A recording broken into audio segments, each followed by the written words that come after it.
My grandfather was strong. He was a man of integrity.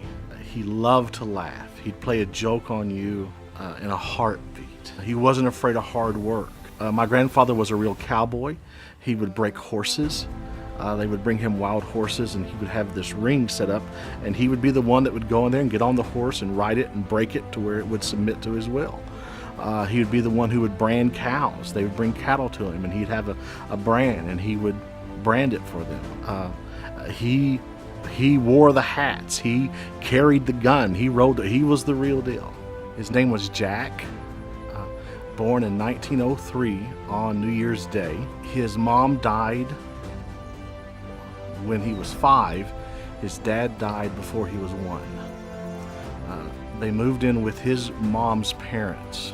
The family was so poor that he declared himself an adult so he could go get a full-time job to earn money to support the family. A grandfather had a quick wit, had a sense of humor, loved to play jokes on people. He met my grandmother, Pauline.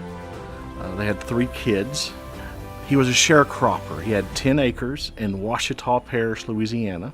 And by the time, that I come along, his hands were like leather because he'd been doing this work his whole life.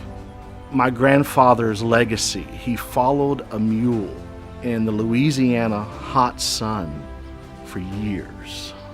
He then went into the U.S. Forestry Service where he made $1 an hour. He built his own house. I'm not saying he had somebody contracted out. He put the stuff there. He built it. So for me, you have this legacy that presses down on you. You've got to do something with your life. You have to go change something. Because my grandfather was willing to follow a mule, because he was willing to do hard work. My dad was able to go in the Air Force and walk alongside presidents and vice presidents. Because my grandfather was willing to do that, I'm able to be in Christian radio and share the gospel with the world. I lost my grandmother in 1981, and my grandfather moved in with us. And so we had 5 or 6 years with him where he and I were just best friends. And all these stories and all this legacy was just imparted to me. The last year and a half of his life, he moved into a nursing home. I guess a month before he passed away. I went to see him, and it was the last time we ever had a conversation. And we were talking about where he lived and his house and things like that. He says to me, "Boy," he says, "I loved your grandmother." He says, "I kissed her every single morning before I left." He says, "I raised 2 great kids.